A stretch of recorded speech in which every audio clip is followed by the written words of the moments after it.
None of the original documents about Jesus' life written by his disciples actually exist anymore. So how can we be sure that what we read in our Bibles today is the same that was written down at the time? Well, when we consider historical documents from several hundred years ago, it's very, very unlikely that any of these originals will exist because the papyrus that they were written on wasn't made to last. However, we can gauge a document's reliability by the date and the number of copies that we have. The greater the number of copies we have and the less time there is between the original and the earliest copy, the less doubt we can have about the original. So with this benchmark, how does the New Testament stack up to other historical documents? Well, for example, Julius Caesar wrote his commentary on the Gallic Wars around 50 BC.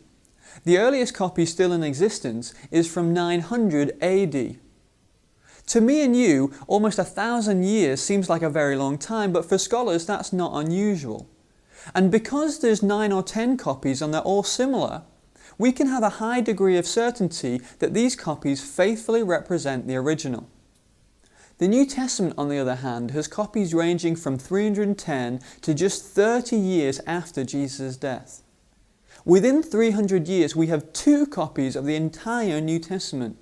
And what's more, in the original Greek we have 5,000 fragments of New Testament and 24,000 copies in different languages just in the first few centuries after Jesus' life.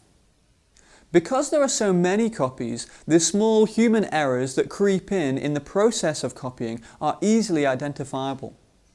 Compare the New Testament to any other historical document of the time and there's not one that comes close in terms of manuscript evidence. We can have great confidence that the New Testament we read today is the same as the disciples originally wrote down.